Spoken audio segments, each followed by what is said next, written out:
Hey, what's going on, guys? Welcome to one more round. Today, I'm very excited. I have a friend I've known, I guess, Dave, about a year now, and every time I sit down with him, I learn something new, and I'm like, God, you're a fascinating guy. But I thought it'd be fun for us to have a conversation because he came on as an advisor with Arrive about a year ago now. So we've been working together, and but he is a veteran. He's got Wicked Awesome Happy Hour, which is the largest happy hour consistently around, probably the Phoenix metro area consistently. He's been doing it for 10 years. But very bright guy, very tied in with a lot of people. So thought it'd be fun to have a conversation. So Dave, welcome. Awesome. Thanks, Josh. I'm psyched to be here, brother. Yeah, man. Great to work with you. Great to hang out with you and all that. And not everybody gets to bloom where they're where they grew up and everything, right? Yeah. So, You're from Boston, right? Or I guess where specifically? Is it from Boston? Wakefield. It's just outside of Boston. My family's in Dorchester and Quincy and stuff like that, which is right next to the city. So from my house, I could take a walk to the end of the street, hop on a bus, and be in downtown Boston in 20 minutes. Wow. So that's awesome. Yeah. So you you went into the military. Was that what kind of brought you outside of Boston, or? Yeah, it did. In high school, I took marketing and stuff like that with the regular high school stuff, and I got into college. Babson College, which was the #1 specialty business school in the country at the time, but I wasn't mature enough after high school to transition right into college. I was one of those kids that had a lot of fun and stuff, but I didn't realize I wasn't mature enough until I failed out. Yeah. Then I realized I wasn't mature enough, so I was like, oh man, I got to do something. So I went into the Air Force and was like, I'll be able to get my things in order and grow up and see some cool places and maybe do some cool stuff. And that's what got me out of the Boston area. And the biggest thing actually was my grandfather. When I told him that, hey, Pa, I'm going in the Air Force. And he was like, that's so great. He was a Navy veteran, World War II, CB, battled across North Africa and stuff. So wow. Amazing story of his. And he told me, I'm the oldest grandchild. And he was like, David, when you get out of the Air Force, don't come back here. And I was like, whoa, what are you talking about? He's like, I see what you're doing. Your home isn't here. Your home is somewhere, and you're going to find it. And when you do find it, plant your flag, be an asset to your community. But I know it's not here. Your future isn't here. So wherever you move, I'll come visit you. And I was like, what the, Pa, he was like my... Man, I just looked up to him. He was a business guy, plumber, owned a plumbing company and family company and stuff. And that was a tough one, but I'm so thankful that he loved me enough to recognize that I was only going to get into trouble if I had stayed, or I ended up moving back there. Yeah. So Air Force took me all over the world, man. Exotic places like Mississippi and Texas. Wow. Gosh, dang, what was that like, man? I'm telling you, man, it was like a different planet. Mississippi from Boston in 1994, different planet. Yeah. Beautiful country. Yeah. Biloxi, Mississippi was cool, And then I went to actual, exotic places like South Korea and Japan and stuff like that during my enlistment. And it was a blast, most of the time. Military service, it's one of those things that people do when they're young, and they don't even think about the gravity of the decision that they make when they sign their name on the line. Yeah. Because it's literally a blank check, up to and including our life. I didn't think about that at 19. I just thought about, okay, I got to go do something and be a productive member of society somewhere, and joining the Air Force seems like a good thing to do. Yeah. And what happened with me, and it happens with a ton of people that go in the service, that decision doesn't hit us until we get out. Yeah. And then, we realize we're part of that never-ending American line of people that are willing to lay down their life for their country. And then also, you realize, there's a lot of people in this country that don't even like me, that actually hate us, they hate the military, they hate American ideals and standards and all these things. And it's like, it's all right. We're going to fight for them too. It's one of the great things about this country. People live here that don't even like it. Yeah. But they're free to express themselves peacefully, you know? I think that's one of the most interesting and cool concepts about where we live today, and really the United States and how it's always been, right? Mm-hmm. We can have a difference of opinion. We can have these polarizing thoughts on one way or the other. Yet then you can have a higher, we'll call it a higher power of a military or a government that still is going to fight for your right to disagree with each other and not like the way that you think. And then people like yourself that will go literally lay your life on the line if necessary to fight for that right. And like that right of freedom of speech and the things that our founding fathers wanted is extremely important. It is. And it's lost on so many people because it is what we were born into. Right. That's why, I don't know, have you found this too? Like I've got a lot of people that they're first generation here and getting to know like their immigration process and where they came from, it's like they appreciate so much more the freedoms we take for granted. And like I'm, I think, 5th generation on one side, 6th on the other. So like I know nothing but this. My family knows nothing but this. Yeah. But like Ariel, who's the founder of Arrive, you know, he's first generation. His father was, you know, from Mexico. Yeah. And it's like there's that appreciation that's higher. Have you found the same kind of thing? Yeah, I have. My dad's family, you know, we've been here since like 1940. His dad was in the German government before the Nazis took over, so they didn't want to keep him around. So they purged, you know, millions of people, not just, you know, the Jewish Holocaust, which was horrible, but there was a lot of, before that even happened, they killed everybody they could from the previous government. And my grandfather and grandmother escaped and were able to get to the States, which was awesome, or else I wouldn't be here. Yeah. But I never got to meet either of them. My grandmother passed when my dad was little. He was like 6. And my grandfather never got a hold of his demons. Whatever happened to him over in Germany, he never got a handle on it, and he deserted the family. He was an alcoholic. I guess when I was under a year old, they found him dead in Boston, drank himself to death, homeless on the street. Jeez. Didn't believe in counseling. Strong Germans don't believe in therapy and counseling. That's for wusses. Yeah. Which is untrue. That's literally a fucking lifesaver for people. Yeah.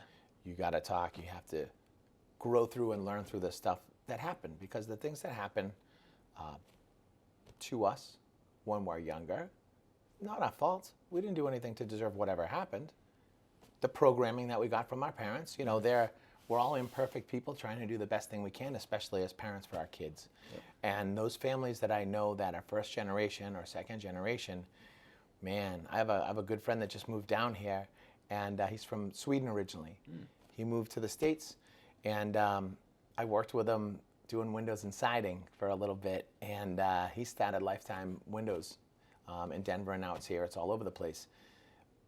But I really became close with him when he was studying for his citizenship exam, because he would just ask random questions of us. He'd be like, hey, who was the whatever president? Yeah. Who did this? You know, and I always knew the answer. And he's like, huh. He's like, you know, you're the only American that knows answers. I was like, I'm not the only American that knows answers. You know, I'm like, we all know them. We just forget stuff. And so he was like, I'll bet I'm going to score better on my test than you. I was like, no, you're not. Yeah. So we put some money on it, and he and I took the practice test together. I didn't study at all, and I smoked him. Yeah. I got like a 97, you know. I was like, come on, dude, I grew up in Boston. Yeah. I lived that shit. You know, you know, I remember it. I remember these things. This is where all kinds of stuff happened in our history. Yeah, literally walking down the street. There's a house built in 16-something. Oh, Boston Mascot was here, you know. Yeah. But it's so important we're I don't know, like a patchwork or a quilt, right, of a country. We're people from everywhere. Right. Except for the Native Americans. They were the first ones here, and they're not even native from here, right? They came over from elsewhere.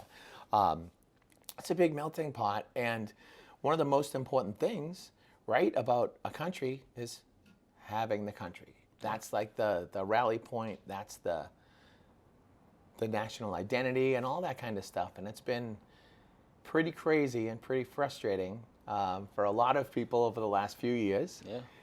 Because, you know, America, like we talked about, right, was founded on very specific things. Yeah. And, you know, First and Second Amendment, man, if we didn't have those, we'd be like the other countries. An armed populace is the best deterrent for government overreach. Yeah. Especially when you have a high percentage of that armed populace that used to serve in the military. Right. You know, those that have made the decision to lay down their life if they have to, those that actually went to war. I was in from 94 to 98, so there was a couple of little things going on in South Korea, but nothing like the guys and girls, you know, over the last 25 years or so. I have cousins and friends and everything that are still serving and have served. And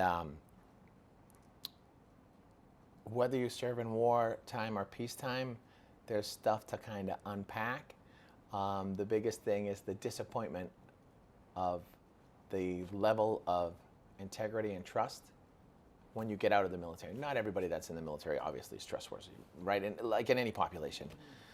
But the one thing that we all have is I'm relying on you and you're relying on me to make sure we accomplish the mission and both survive, if at all possible, right? Right. That's the thing. And to have people from all over come together, you know, in the military under those conditions, it's great. It forms a family, you know, bond forever. Anytime I see somebody wearing a hat or whatever, I shake their hand. I tell them thank you for your service.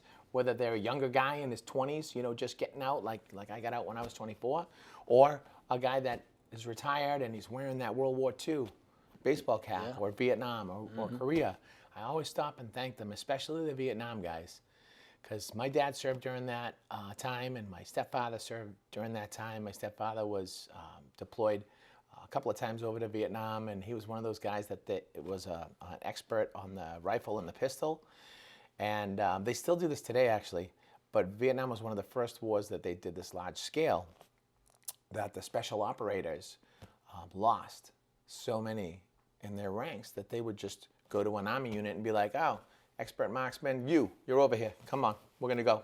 And they'd be on the special ops team, you know, and he was like running missions, not even in Vietnam, in places that we weren't fighting during that time. And, you know, he never wanted to talk about anything either. And just being able to chat with him about his experiences, like my mom was like, David, you gotta, they're retired down here, which is cool. And my mom was like, David, you gotta come over. Max just not having a good day. And I didn't know he was drafted in 1966. He retired in 2008. 1966, he was a young guy, sent over to Vietnam, some tours over there.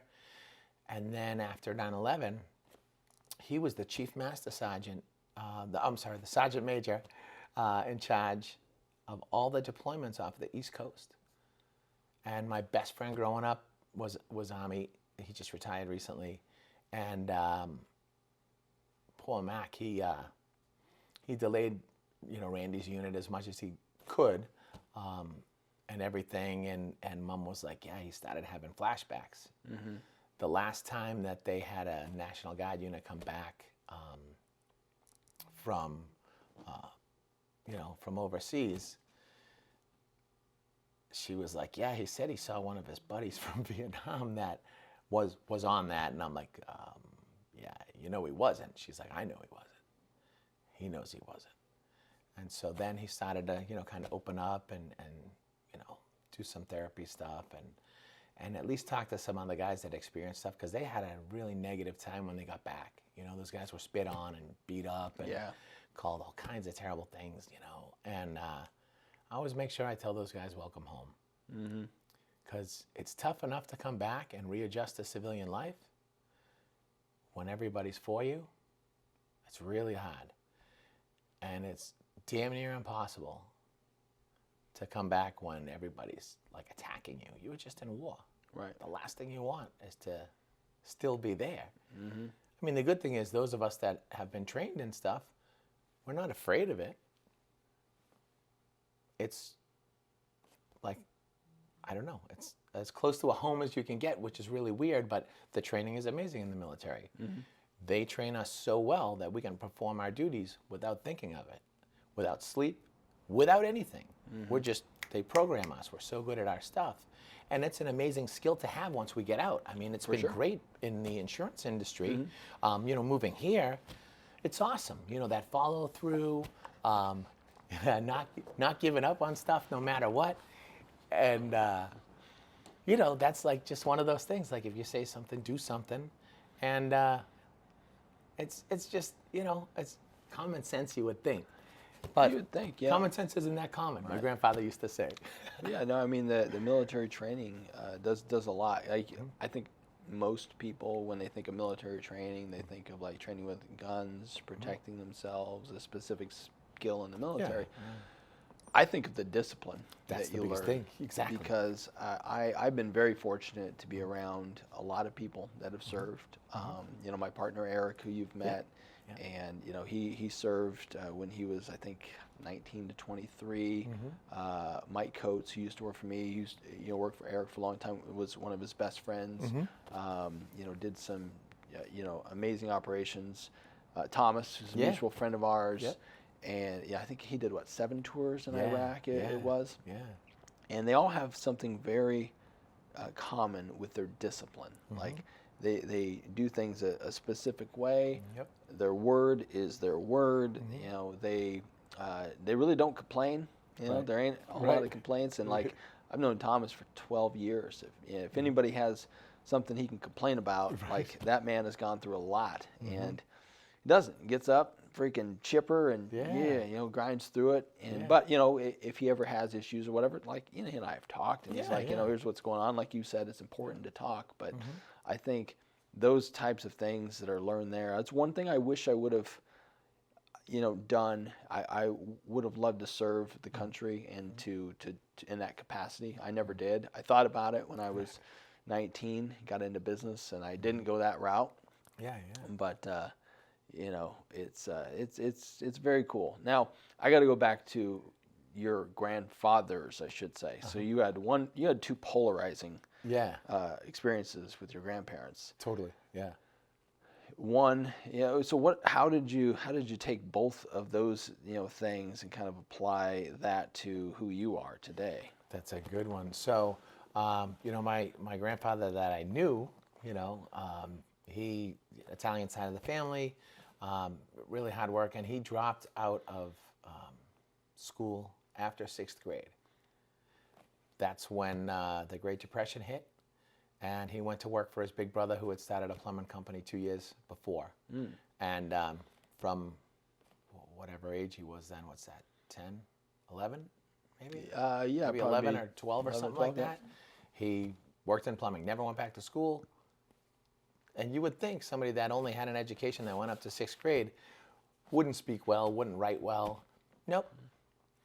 If Pa didn't tell me that his last grade of school was 6th grade, I wouldn't have had any idea.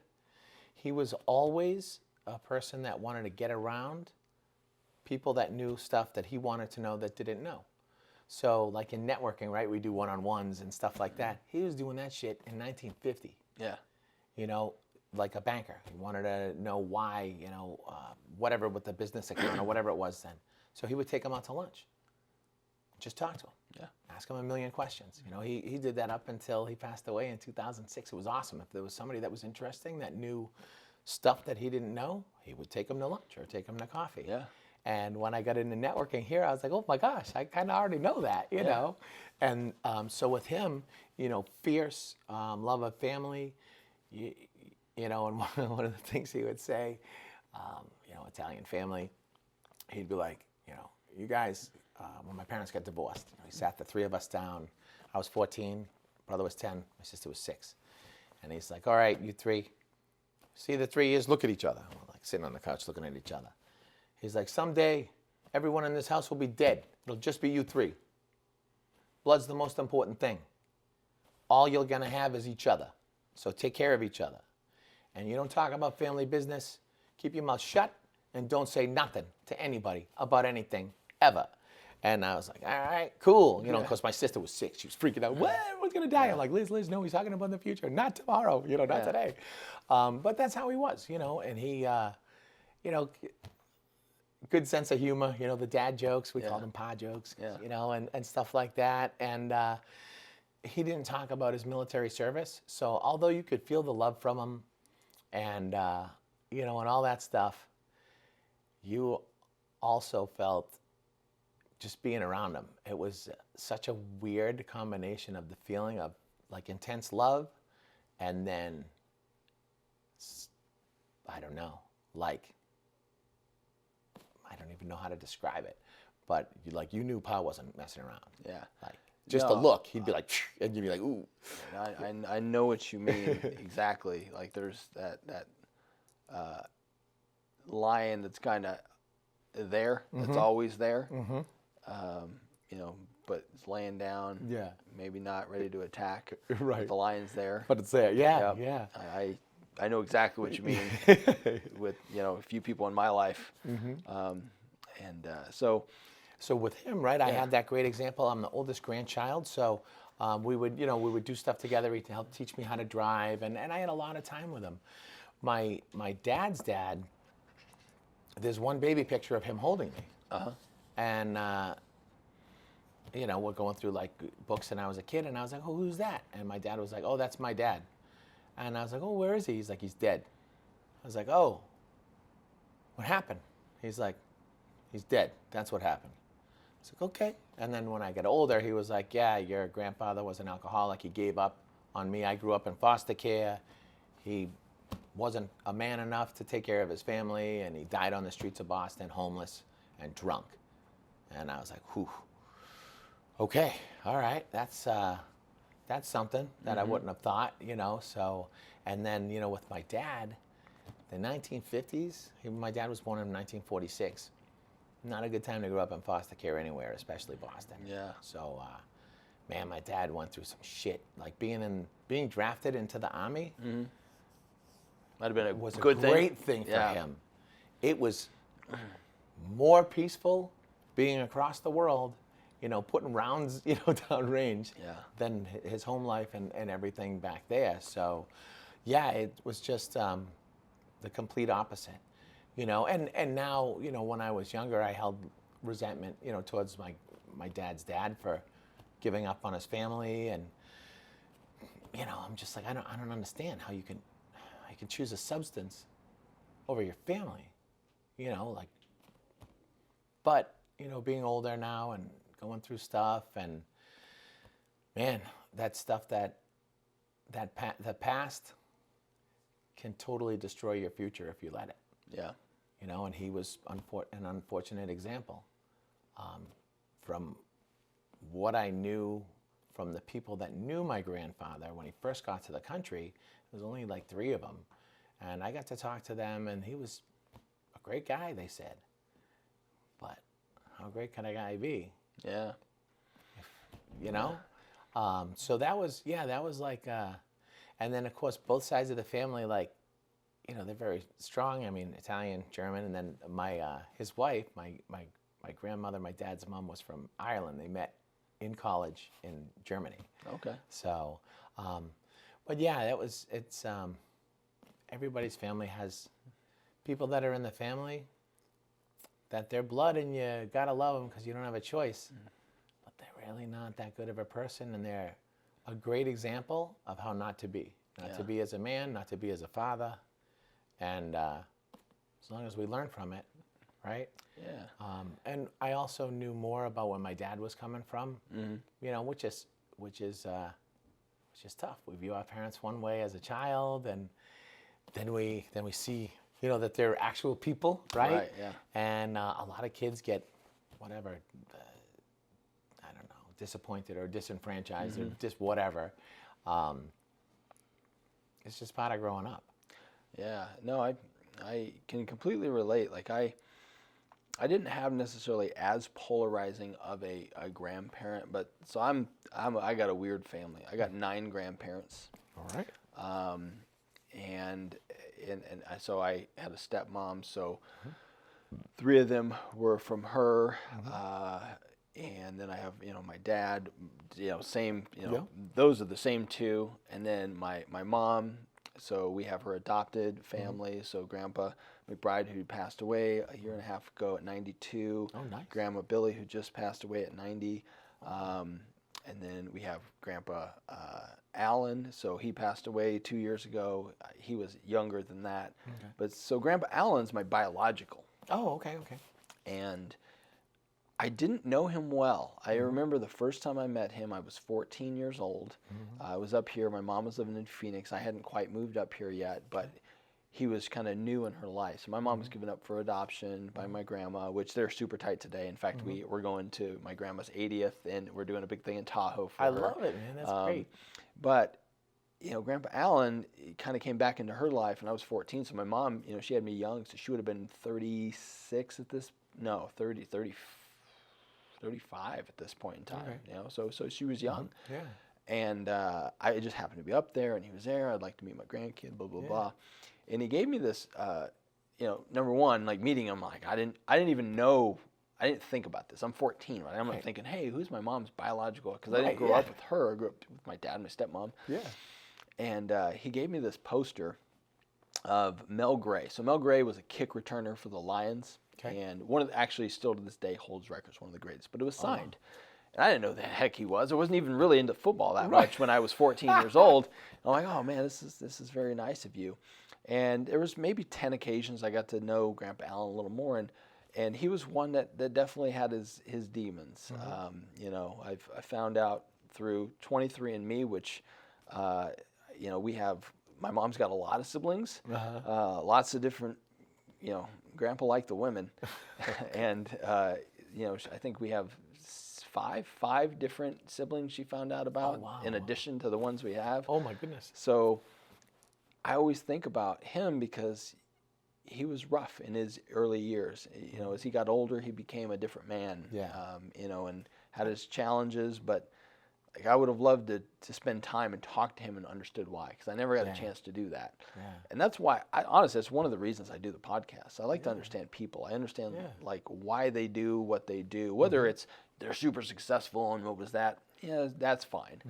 But sometimes it's like stories of like, how'd you end up in the military, which you explained, and like, why do you hold these values so true, like, being with the countrymen like you are, or your grandparents, the impact.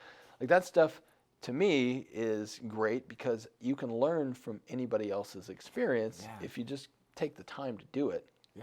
And then my other grandpa, which is my biological grandma's husband, so I guess my step grandpa, which I knew him as my grandpa growing up. Grandpa Ed, he was the one that had the most impact on me from a business and a personality side. Because he was, when he passed away 7-8 years ago, I think it was 8 years ago, I didn't make the funeral, unfortunately. It was in California. But my uncle, he described it as the movie Big Fish. Have you ever seen the movie? I have, yeah. So if you haven't seen the movie, Big Fish is one of those where it's this man who has this grandiose life and meets all of these people and goes all over the world, and he tells these stories, and people don't believe him in the stories. Well, then he passes away in his funeral, and everybody from all these stories come. And you see, that was my grandfather. He had people from all over the world that came to him because he owned a landing gear company when he was in his 30s and 40s, and in his 50s. He sold in 50. But he traveled all over the world, got to know people. He had one of those personalities. He could remember everything. He was one of the smartest human beings I've ever met in my life. But he always encouraged me. Every time I went to see him, he'd pull out a $100 bill. He'd give me a $100 bill. And, in like 1995, 96, I'm like, that's good stuff. $100, man, Grandpa's rich. Take me to Dodger games. But he always would encourage me to, number one, learn. Like, and he was a big college guy because that's the route he went, but learn, go into business for yourself, like that's just kind of who he was. And it's like I took something from every one of the grandparents, and I always find it fascinating to know what people take from their family. Yeah. I'm sure you've heard the story about, the super successful two brothers. One's very successful, multimillionaire. The other one is, destitute and, drunk all the time. And they asked, why did you do this? Well, my father was an alcoholic. Yeah. So I went the other way. The other one, I'm like this because my father's an alcoholic. Right. And it's crazy because you mentioned the foster system, and it's kind of a weird timing. So I had coffee last week with a gentleman named Luis. So Luis is the CEO of the Arizona Friends of Foster Care. And it's a nonprofit. It's an amazing organization. I didn't know at the time, but my pastor, Terry Christ at City of Grace, who's very much in the foster care world. In fact, yesterday he was just on with the governor board of that. Oh, wow. So Luis and him know each other. Yeah. And I'm sitting down, I'm hearing his story. And Luis is young. He's going to be on the podcast actually next in 2 weeks. Cool. Young guy, Hispanic, grew up in the foster system, and so did his brother. Okay. And Luis grew up, and it didn't have, he had a great experience. He had a great foster family, and he talks about how, he went into education, he went to college, and they helped him with that. And his brother didn't have as good of a situation in the foster system, and they kind of went different routes. So he went on to be very successful, even at a young age, in the corporate and the private world. Yeah, yeah. And he left all of that to become the CEO of, now this organization's been around for a long time, and he's quadrupled the amount of money that the nonprofit has pulled in and the resources it's putting out in the foster world. That's awesome. And he would tell you it's literally because of his experience. So there's two different paths, that you got to see go down, and I'm hoping his brother obviously comes around and stuff, but the foster system, like you said, and the 50s and 60s were terrible. It's still rough. It's still rough. It's still one of those which I hope it continues to improve, because there's so many kids that didn't deserve anything to go through some of the pain of parents either leaving them or parents passing away, and just kind of lost in this system, and not have a home that is loving and structured and helps develop the soft skills that you need in life. Yeah, it's pretty wild. Yeah, in 2019, with the happy hour that I started in 2014, Wicked Awesome Happy Hour, I've been blessed to meet amazing people. And I participated in an event in October of 2019 that came about because I was talking to an elected official, and he just mentioned offhand that over 400 kids a year go missing from the foster care system in Arizona. Yeah. And I was like, well, how do you lose a kid? He's like, I don't know. He's like, I'm going to dig into it. And then, so at the event, first of all, that event, man, I didn't understand the problem with the sex trafficking and that stuff until I volunteered to put on that event. Everything that could go wrong with an event happened. We had the sponsor for alcohol, which I was like, I don't think we need that, but whatever. It's a charity thing. Hey, lube them up, give them a drink, Yeah. But anyway, they backed out 4 days before. Oh no.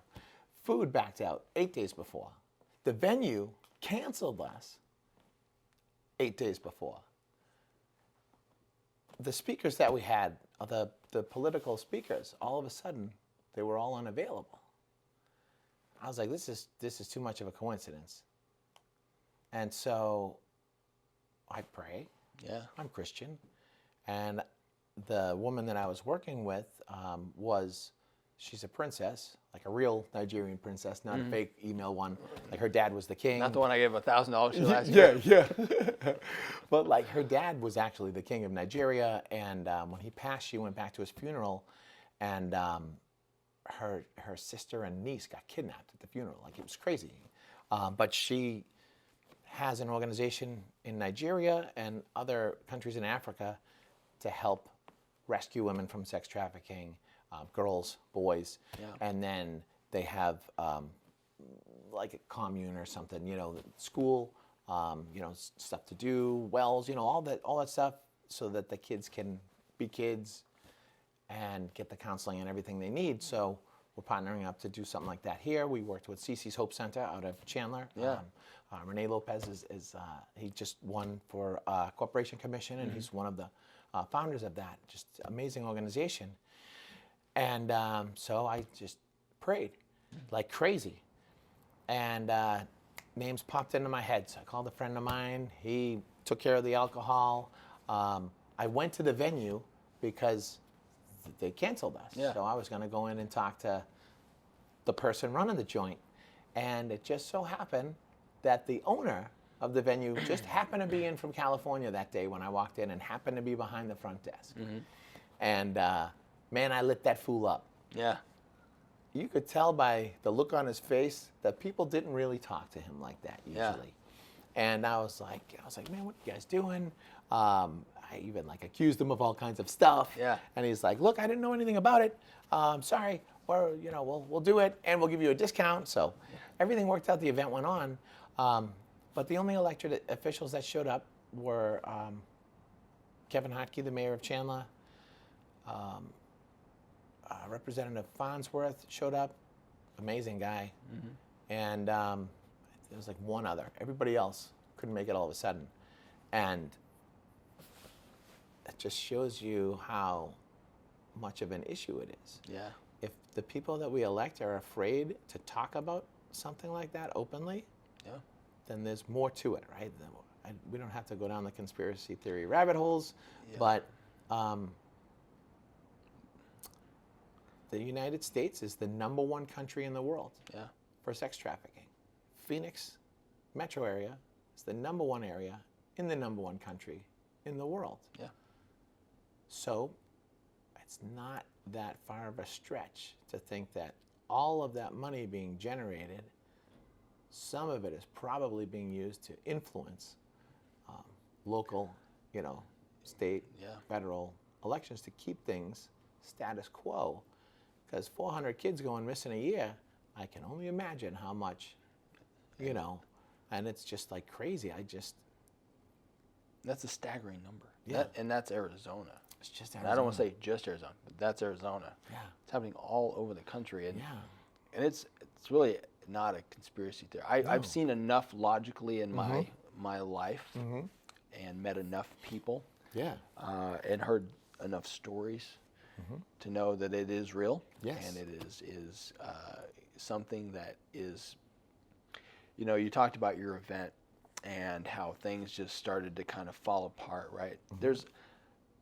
My belief is that there is a force of, evil that is behind the scenes at all times, trying to make things that are good and light and correct, throw it off course. Yeah, to twist it. Yeah. The way I've always told it to my wife, I said there's always opposition before breakthrough. Yeah. When you're fighting or you see this crazy opposition or something comes out of nowhere in life, oh my gosh. Yeah. Usually there's a breakthrough on the other side if you're willing to go through it, be prayerful, be diligent in what you want in pursuit of what the goal is, what the mission is, right? Yeah. And there being there that is that evil that's kind of keeping that stuff around. It's becoming more light. You have people that are starting to talk about this more. Obviously, everybody's probably seen The Sound of Freedom or heard of it, by this point in time. But the creator of that, which what's his name, out of Utah, the guy that the whole movie was based off of. Yeah. He's been doing this for years. Yeah. He's been going on operations all over the world to expose these types of trafficking situations. Yeah. And it's becoming more known to everybody because of things like this, not my podcast specifically, but podcasting world, because nobody controls this. Nobody pays me. Right. I don't have any sponsors. I'll say whatever I want. Heck yeah. Right? Yeah.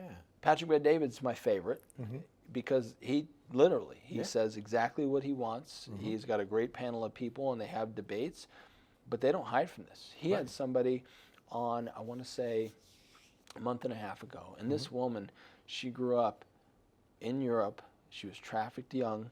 She went through that entire process. She sat down with him. And it like the conversation kind of got heated. It was very weird to listen to because part of her you could feel wanted to just fully tell the truth of everything, and part of her wanted to conceal some of that. And like she had agreed to be on this, like she had reached out to him on this. And you know, the fact is, like, that stuff that's going on needs to become more to light. And there needs to be harsh penalties when things like that are caught. When you see money flowing in somewhere to influence like that, not just cut off the money. You know, there needs to be imprisonment. You know, and even more severe cases when you find somebody who's involved in that type of thing, because otherwise it's never going to stop like it should. But yeah, it's, you know, it's kind of like pulling weeds, man. You got to get the root. Exactly. Yep. You got to get the root. So yeah, we can go down that.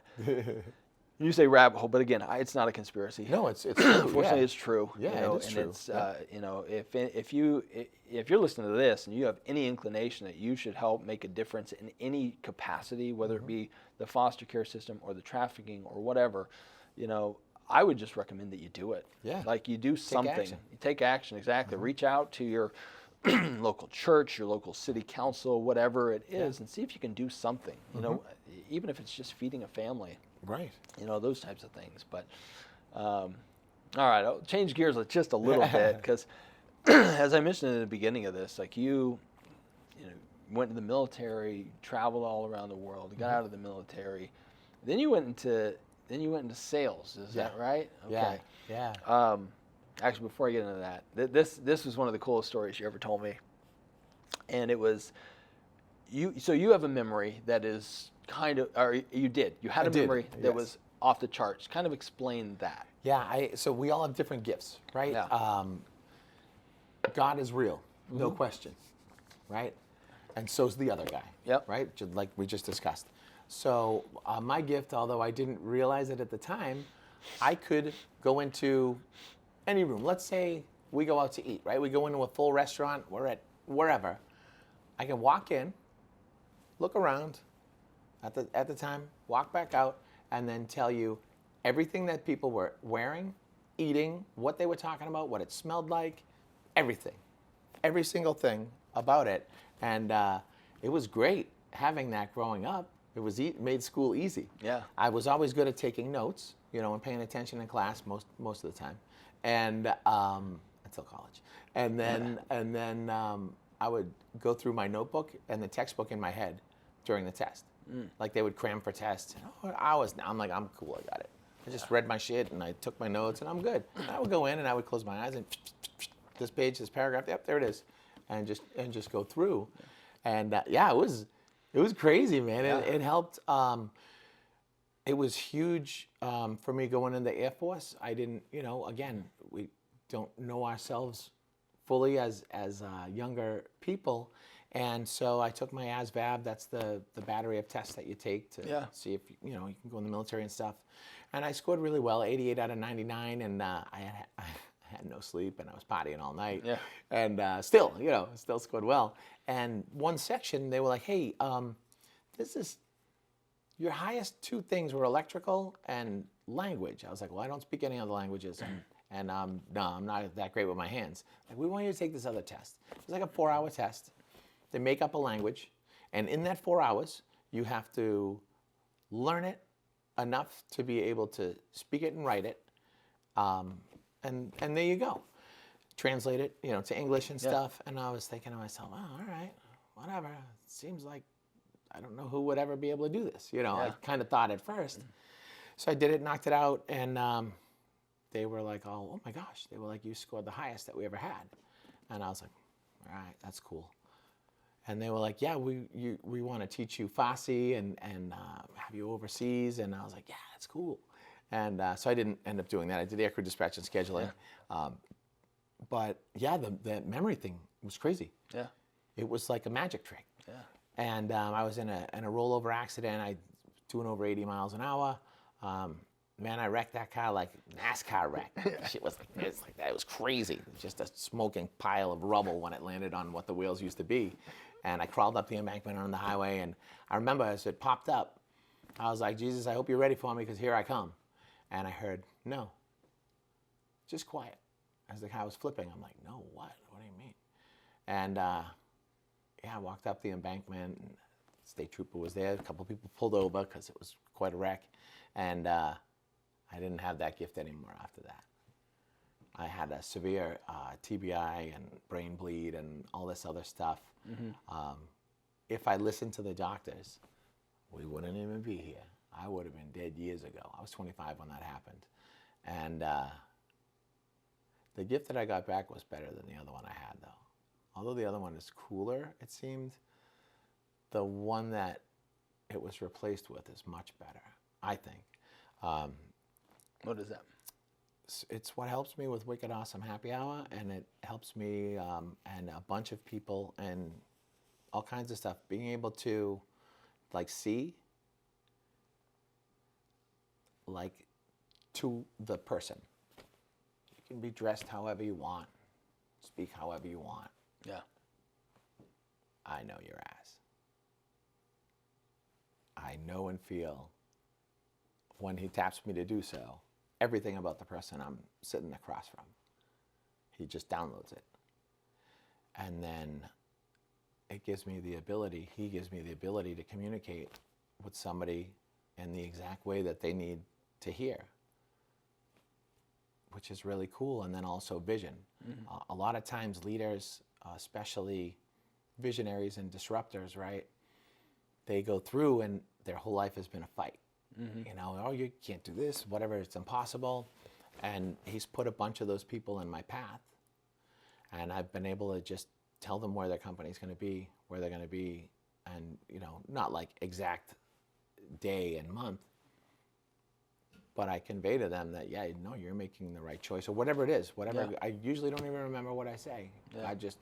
I call it a tap, boop, and I'll go talk to somebody and be like, hey, so-and-so says that they love you and they miss you, or whatever it is. I don't know, it's cool. And it helps in business. Yeah. Because most of us are pretty much what we appear to be. Yeah. Some of us are not anything that we appear to be. You know, there are angels out there and there are demons out there. Yeah. Both of those are real as well. Right. And one of the things that my happy hour, you know, I moved out here. I didn't know a bunch of people. I was in a new industry in insurance, and people are the engine that drives business. I joined everybody's networking groups, Chambers of Commerce and BNI and Networking Phoenix at the time and all those. And I needed to meet more people faster. And I had a dream the night before, and God was like, this is your ministry. And I'm like, come on, dude. We're going to be partying. What kind of ministry is that? But it's like what Jesus did. Jesus didn't stay with the Pharisees, right? Jesus didn't stay with the elite of the Jewish people. He didn't stay with the Sadducees and the Pharisees and all those guys. No. His example was to love everybody, right? Treat others as we would expect to be treated. You know, love is the most important thing. And yeah, that's what he did. So why should we as Christians not strive to be like that? I don't hang out with just Christians. My happy hour is literally every kind of person you can think of. Yeah. And it really has been a ministry. One of the parts of the gift is that is a protected space. Wherever I hold the happy hour, and it's so weird to say it, but it is. It's a protected, elevated, positive space. Yeah. God he does that, you know. And there's been times twice that I can think of that there was somebody that wanted to come in and they physically couldn't cross the threshold. Like there was an event that I did in Chandler at Santan Gardens, the brewery distillery area. Yeah. So I like to stand in a spot where I can see people coming in. Yeah. It's just easier to remember them and register them, say hi and greet them and everything. And there was this dude, I didn't recognize him. but there's always people I don't know, which is wonderful. You know, I meet new people every month. He showed up, he walked up to the door, and he grabbed the door to go in, and he did one of these, like it was hot, like it burned him. I'm like, that's really weird. And, but I could feel the guy. I was like, whew. I was like, yeah. So I went, you know, went along, and he walking around the parking lot, did it again, and then he's like staring in. And so, you know, I just like walked closer, and I just looked at him, and I was like, goodbye. You know you're not supposed to be here. And he just like looked at me like, whew. He wasn't what he looked like on the outside. Yeah. And left. Who knew? You know, who knows what he was going to do? I know it wasn't anything good. Yeah. That's for sure. And it's just amazing, man. You know, no matter what we go through in life, Jesus went through way more. Yeah, that's facts. And you know, like you mentioned with the not complaining with veterans, we try not to. Mm-hmm. Complaining is talking about something in which you don't offer a solution, right? We in the military have that shit trained out of us. Yeah. If you're going to mention something that's a negative, you better have a solution for it. Yeah. You know, and I like that. That's a constructive way to go about correcting stuff or fixing things. And yeah, you know, God prepares us all for different things. We all have different callings. We all have different gifts, and we all have a different endpoint, you know, through Him, right? Through our service with Him.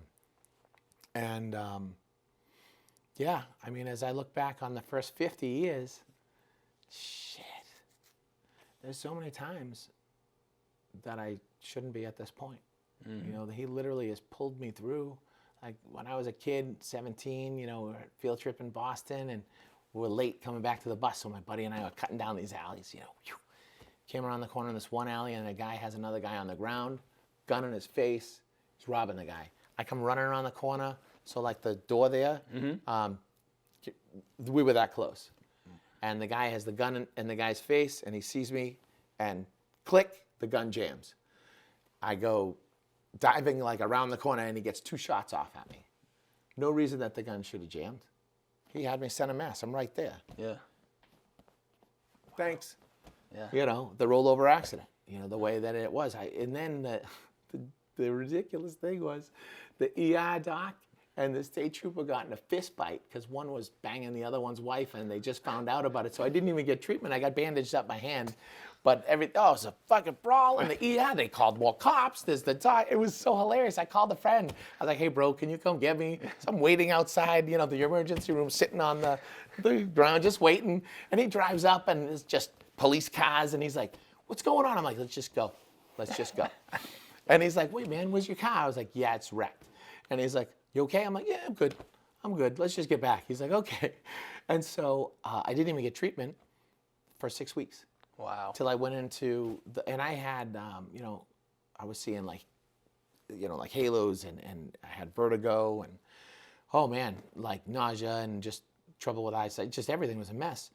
But again, that was a God thing, because the doc, when I went in to get my physical, the VA, you know, October, every month I get mine. And I walked in, and the doctor's like, what's wrong with you? I was like, nothing. What's wrong with you? He's like, something's wrong with you. He's like, what do you want? And I was like, nothing, man. I had a cup of coffee on the way over. And he's like, He's like, get down and get your head checked out. So, I mean, I knew I had been in the accident. Yeah. I figured, I'm good. It's 6 weeks. I'm not throwing up anymore. Right. I can drive again. I can walk. I'm good. And just like the look on that doctor's face when he had my head thing, and a normal 25-year-old, and the base of my skull was all this dark, you know, and I had a severe brain bleed. Yeah. And I mean, when you roll a vehicle, you know, even with a seatbelt doing over 80, stuff happens. Yeah. And I just remember seeing his face, and he sat down, and he's like, man, what happened? And I told him about the accident, and he's like, I'm so sorry. And like, he got all teary-eyed and stuff. I was like, what's up? He's like, the way that you feel today is the best that you're ever going to feel. What you remember today is the most you're ever going to remember. He said, although you're 25, 10 years best case, you'll be in a memory care facility, just like a 90-year-old. He's like, I hope you like what you do. You can never learn anything new again. And I hope those people in your life really love you, because within the next few years, you'll be forgetting them too. He's like, I'm so sorry. Man, he's like, there's a counseling number I can give you. And I was like, Doc, I don't accept any of that shit. None of that is in his plan for me. And he's like, whatever, I'm just your doctor. I'm like, yep, and you're practicing medicine. When you fucking get it handled and you get good at it, then you can give me advice. Yeah. And obviously, Yeah. 25 years later, I've had 3 other careers. I've trained thousands of people in sales and connected thousands of people, at Wicked Awesome Happy Hour, and try to, I do model Jesus' example as best as I can, right? Nobody's perfect. Nobody's ever going to be him. Right. And it's funny, like with the golden rule, I always correct people when they say it. Because as humans, there's more to it than just treat others as you would expect to be treated. Because what happens with expectations when unmet? We get kind of pissed about it, right? We feel some kind of way, there's resentment, there's whatever. And we should treat each other as we would expect to be treated. However, we need to release expectation of return. Yeah. Just do it because that's the God thing to do and it's the right thing to do. Don't expect something out of it. If somebody does return it, then I view it as like a bonus, and I'm like, oh, that's cool, thank you. I don't expect it. When I did expect it, man, I was angry a lot. Yeah. No, it's true, man. Trying to put your expectations on another person and expecting them to act exactly like you want, that's a life of misery. Right. Absolute misery. Totally, yeah. One of my favorite books that I read young, and I actually met the author, his name's Bob Berg, and he wrote The Go-Giver. Oh, yeah, I love that book. Great book, right? Yeah. But he talks about basically giving without expectation and always trying to give.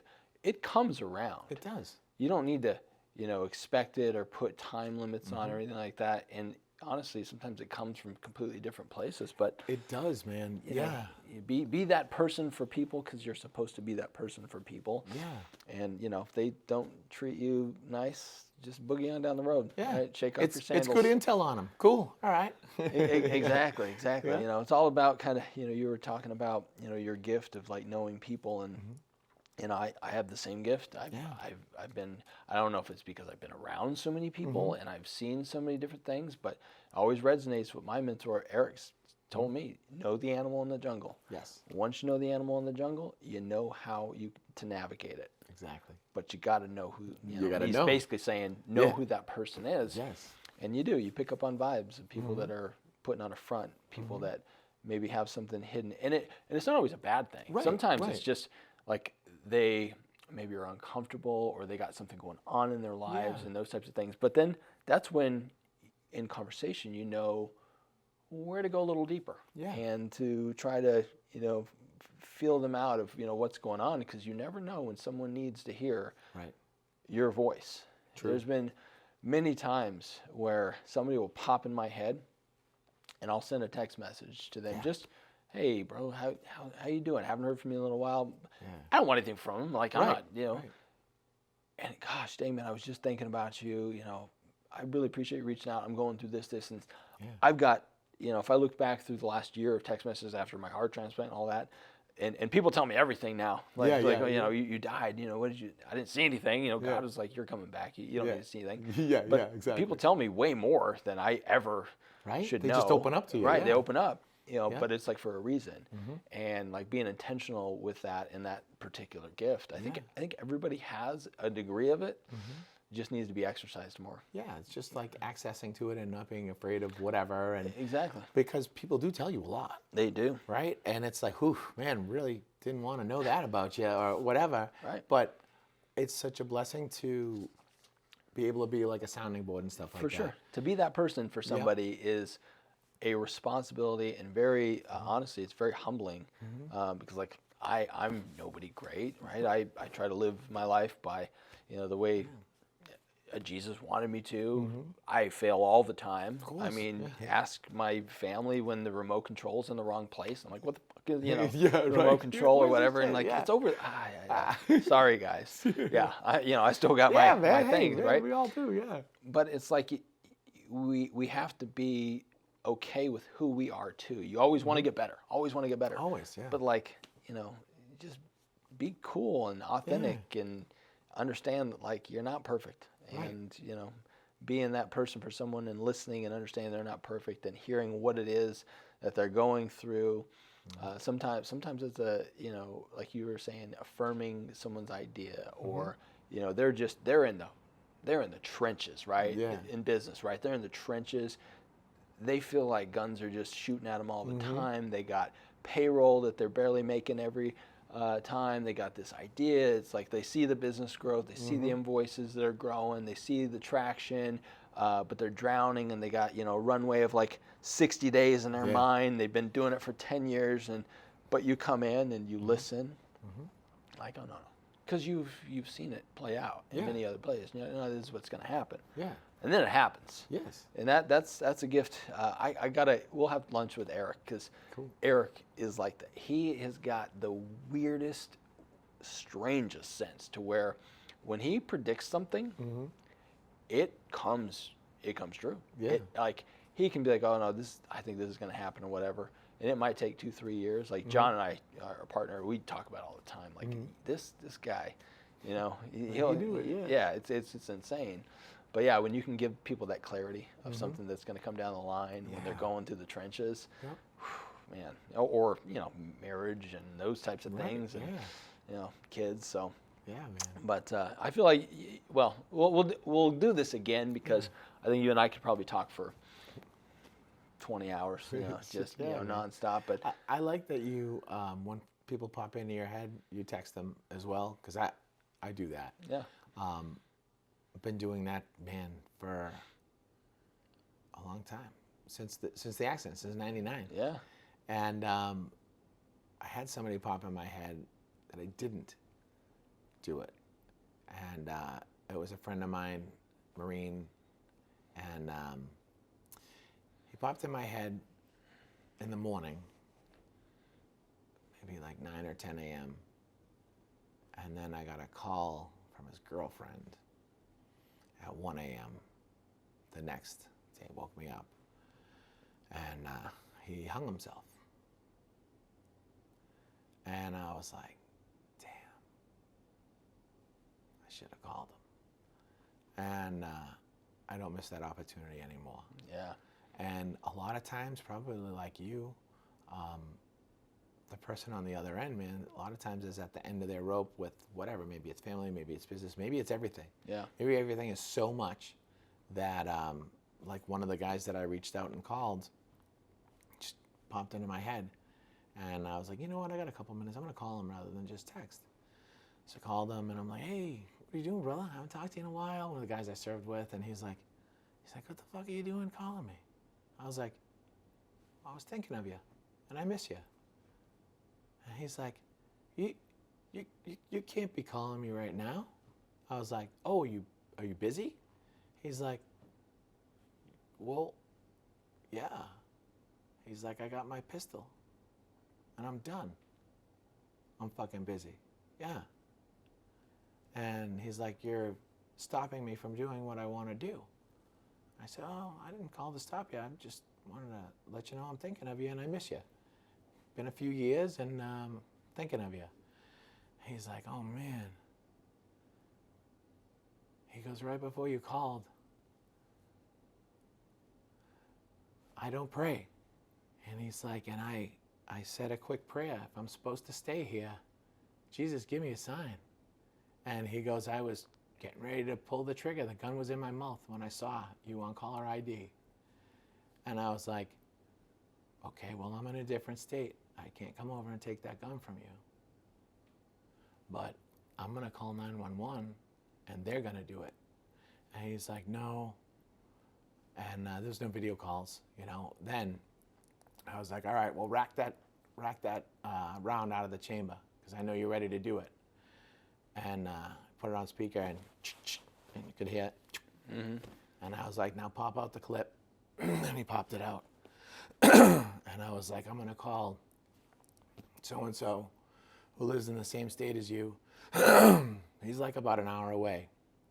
He'll be there in under an hour. You remember how he drives. He's like, oh, man, he's crazy, man. I haven't seen him in forever. And he got there in like 40 minutes. And he was still there. He had, the round was still on the ground where he left it, the clip, and they talked. He's still around today. And it's happened a few times. That text, that call, and it's totally, being tapped. So when people pop in my head, I just call or text immediately. Yeah. I don't even care if I'm in a meeting.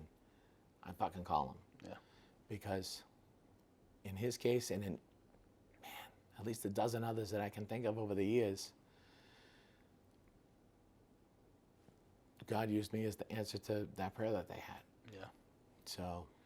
No, I can relate, and it's so important that you listen to your gut. God gave us the gut for a reason. He gave, the Holy Spirit. Like it taps, you feel it. Yes. You have to take action on it. You have to. And when you take action on it, I believe He gives you more opportunities to take action in the future, right? That's how it works. Yeah. And one thing I feel I have to say right now. Yeah. People, if you take nothing else, and I'm not like some sage, I'm 41 years old, still figuring out life, had some success, had some failures, right? But if I could say one thing that should resonate with every single human being, pray. Yes. Pray before you get to the bottom and you're praying that last prayer. Yeah. Pray when things are good. Yeah, Pray when things are unclear. Pray now. Don't wait until you got the bullet in the chamber. Yeah. Pray now. Yeah. And I'm telling you, things happen when you do that. You're talking to God. Yep. And it doesn't mean it's going to change right away, but having that communication starts a process of how your life starts going in a trajectory, because there is a higher power. Whether people want to believe it or not, there is. Right. And being able to connect with that in a direct line, not through somebody else, through a direct line, right. It moves your mind, it moves your spirit in a certain direction. Yep. And I would just say, pray now. Don't wait until the end. Yeah. So. Yeah, brother, I agree. Yeah.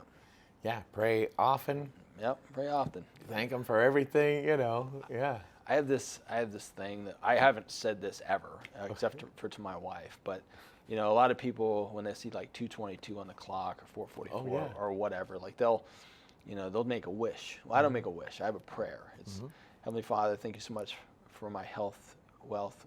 Heavenly Father, thanks so much for health, wealth, wisdom, and favor for myself, my wife, my kids, my business partner, and my family. I say it every time I see like that on the clock. That's awesome, bro. And I say it really fast there, but I try to slow down and really kind of think through it, because health, wealth, wisdom, and favor are things that we all want. Yeah. And that you want to bring into your life and those that you love. So, maybe people can, steal that. Yeah, no, that's great, man. I wish, a prayer. That's what it is. It is. It is. That's the way to go, man. Yeah. Yeah. So, no, man, this is a lot of fun. Yeah, definitely. Guys, connect with Dave online. He's on Facebook. He's on Instagram. Wicked Awesome Happy Hour. What is it? Every Wednesday? Every third Wednesday, 6 to 9 p.m. at different locations. East Valley, Chandler, Gilbert, Scottsdale, sometimes Phoenix, and then I do collab events too. Got one coming up actually tomorrow night. It's Unicorn Universe, their 4th birthday party. So doing an after party at Kala. Nice. So got the whole patio and stuff, and that's fun. But yeah, and with them, we're going to be starting and I'll have to have you on it when we do the next one. We're going to do Wealth Fireside Chat. Yeah. So yeah, brother, I'll have you as one of the I guests. love that. So it's a LinkedIn one. Did a couple of like little pilot ones to kind of work out some of the bugs. Yeah. But yeah, we'll be rolling, and just to share the message, because doing insurance and doing estate planning is service, right? We get compensated for it. That's nice. Yeah. It's not why we do it. Right. We do it because people need that stuff, right? And we're serving our community. And being in the insurance industry, I would recommend it to anybody in general, but especially those of us that have served. Because when we get out, there's a huge hole that we don't realize was there, and then we do everything we can to fill it with whatever we can. Usually, drugs, alcohol, women, overworking, over whatever. But when you've opened yourself up to God by serving, it's still there. So you need to continue to do so. Yeah. And that's a way, one, to help with mental health issues, and two, the more connected we feel, and the more we feel we're contributing and being an asset to our community and our country and family and all that, we veterans tend to stay here. Yeah. When we don't feel that way, we check out way early. We call it SIE, self-induced elimination. It's funny. It's so common, suicide in the veteran community, especially after COVID. 22 used to be the number a day. I pray it was just 22 again. It's roughly triple. And it's because feeling disconnected, and like you said, prayer, man, that's the gateway to all things good. That's the gateway to fulfilling your purpose in this place. That's your gateway to all the blessings that you have coming, and the protection that you need at times. Right. And as veterans, it guides us to stay connected. Like, I didn't do much volunteer work till I came out here, and I threw myself into as many things as I could. And the things that I like the most, of course, are serving, my fellow brothers and sisters and stuff. I like to serve everybody, but if you got to pick one, I'm going with the veterans community. But it's just so important just to let people know, no matter who they are, that they're seen, heard, valued. They matter, right? They're not alone. No matter what anyone's going through, somebody else on this planet has gone through the same thing. Yep. And talk about it, right? Talk, pray, and do and be your best. Try to be just 1% better every day. Like yesterday, there was quite a few things that pissed me off. And one time I blew up, but the other times I didn't. Yeah. I was like, yeah, all right, I was 1% better today than yesterday, So yeah, and then with the happy hour, man, it's a blast. All kinds of great people. I did it originally, I thought, to source leads, right? Yeah. So that I could write insurance and all that. And yes, I've done a ton of that, but it's been so much more. Business, major businesses have attended. All kinds of stuff has happened. A lot of good stuff. Marriages, companies being formed, babies being born, and other stuff happened too. Yeah. But it's a blast, and I love to be able to host it because I love doing that, and being able to connect people that never would have connected before. I invite everybody. I don't care what letter they have next to their name. Doesn't matter to me, because if they come into the space, he's going to handle it all, and he does. It's awesome. I had. Man, I had one. If it was anywhere else, could have been a rough happy hour. Anybody else's happy hour, but I had a political candidate that was running, on the Republican ticket 2 years ago, the 2022 cycle, and he was interviewed, and they did a really good job editing his interview to make it seem like he said some really bad things about the LGBTQ whatever the name of the community is officially today. It changes and stuff.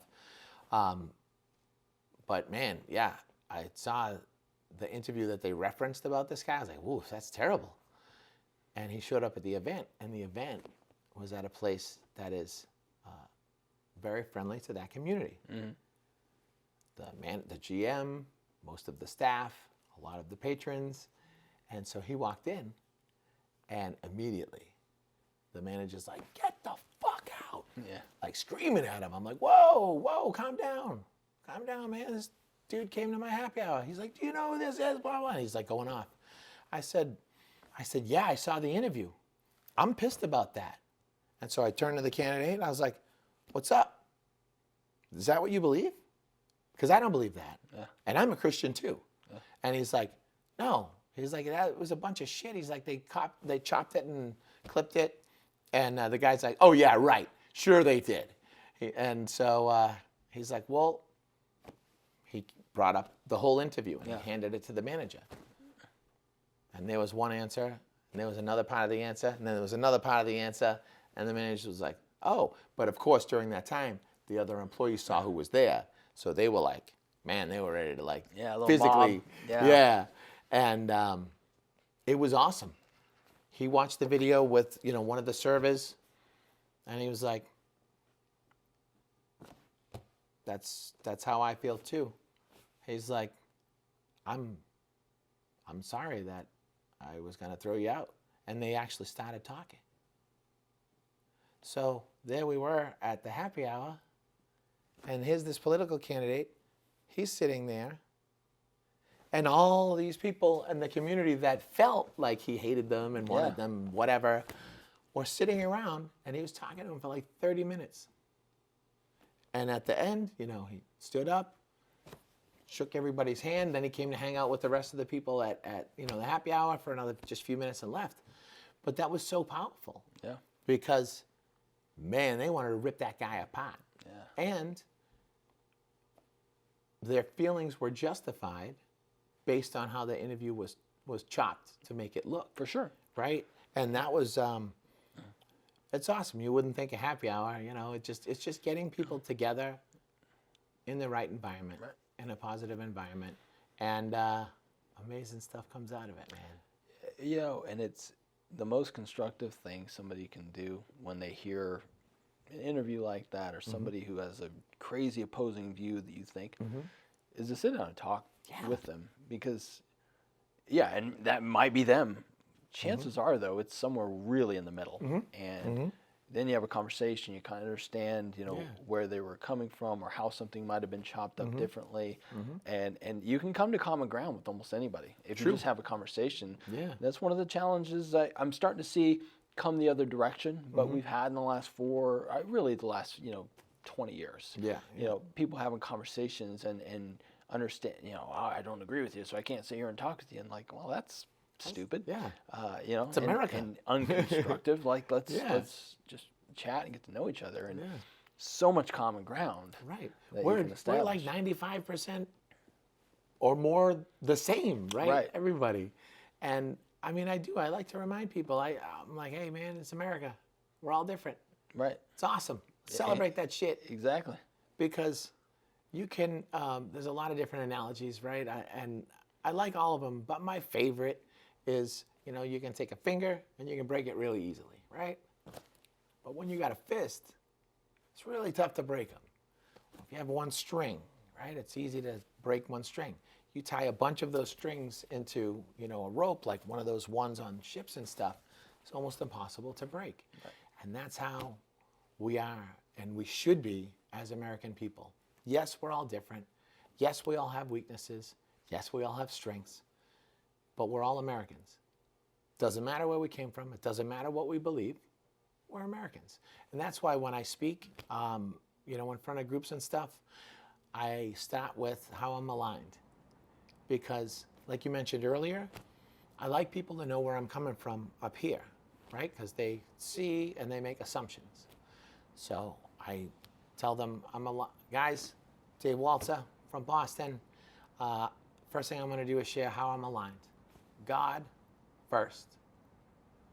Country family. Oh, I see the look on your face that you think family should be second. I used to think that. Wrong. Because if somebody in my family did something to hurt the country, which is all of us, all 330 million, they're no longer family to me. I don't care if they're blood.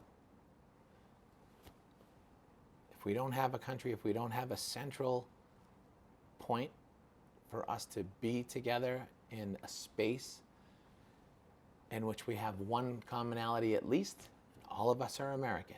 Whether we were born here, whether we're second generation, fifth generation, whether we came across the border, whether we came to go to school or to work and then applied, for citizenship, whatever.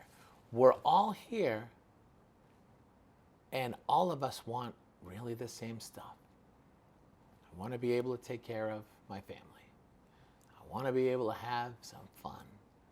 I want to be able to give as much of my time, talent, and treasure back to my community and my country as I possibly can, because people need a hand up.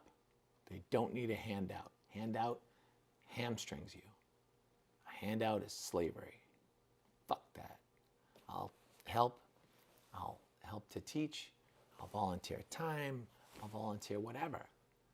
And when somebody genuinely needs help and wants help, all you got to do is grab it. Come on, let's go. And as Americans, it's the least we can do. I mean, we see what's going on in California right now. It's terrible. It's awful. It's terrible. We saw what happened in North Carolina. Mm-hmm. The people in North Carolina still haven't had their FEMA relief, still don't have homes, still don't have a stable food supply or power supply. The fuck? Come on. Come on, FEMA. Yeah. Right. Federal Emergency Management Agency.